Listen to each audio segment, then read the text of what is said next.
Привет! Это уже мой третий день в Белграде. И ночь эту я провел вот еще в одной вот такой вот съемной квартире. Оказался я здесь, ну, как сказать, по большому счету случайно.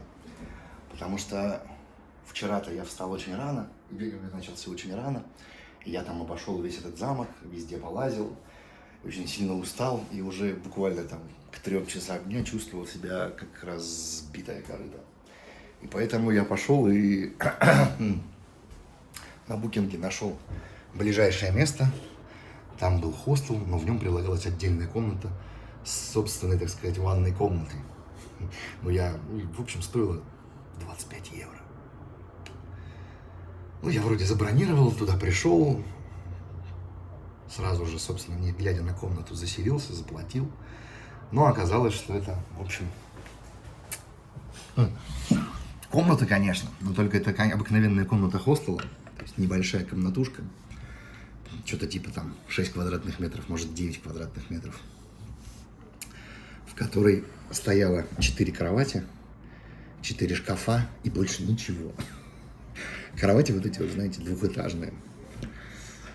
А собственная ванная комната, это нужно было выйти в коридор, пройти вдоль коридора до конца коридора, и в конце коридора там была ванная комната, которая специально для этого 101 номера была. Ну, так и написано, что там room 101, а на ванной комнате было написано bathroom 101. И та же карточкой эту комната открывалась. И, честно говоря, все такое было...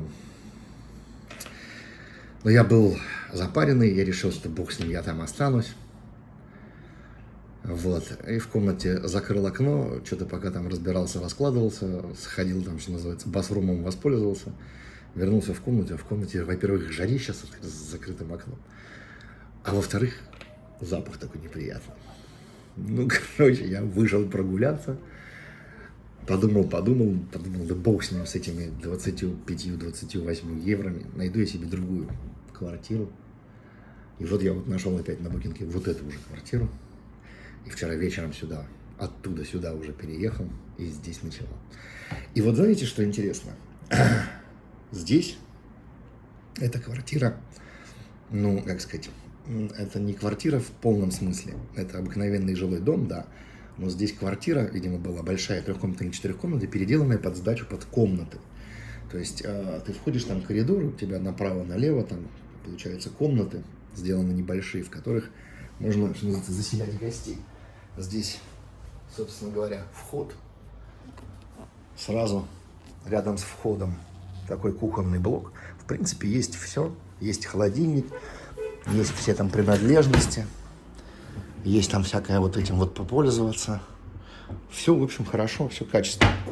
Там вон куча посуды всякой разной. Можно что-то приготовить, там даже тостер есть, все дела.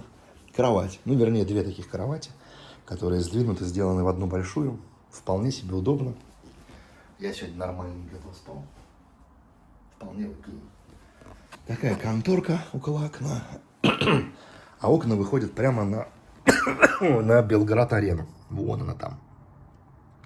Это Белград-арена. Здесь, вот у меня сейчас оба окна открыты, потому что здесь очень жарко тоже. Здесь стоит вот там вот огромнейшая батарея, вон она. Там на ней, конечно, есть краник. Я пытался этот краник перекрыть, но он не работает, ничего не закрывается, он вращается просто так. Ну и дальше тут еще что есть? Шкаф, чтобы все повесить, сложить. Телевизор. Умывально-рыльный, так сказать, блок. Здесь тоже есть все. Вот раковина, зеркало, фен, душевая кабинка такая сделана, вон, с дверцей туда отдельный. Унитаз, водогрей, вентилятор, все дела. Что интересно, все управляется вот отсюда. Тут у нас свет включается, и вентилятор отсюда включается, и фен.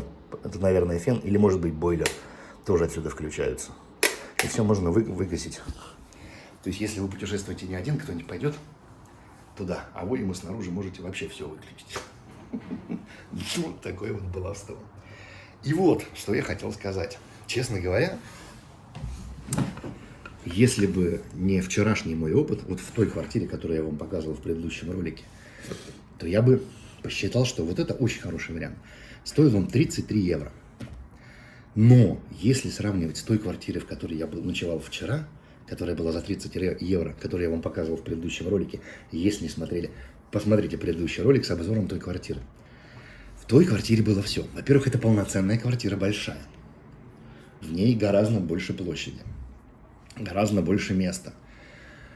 Там в квартире было все. Здесь тоже, в принципе, все, что надо есть. Там есть как бы и жидкое мыло, там и полотенце, и как бы вот это вот все.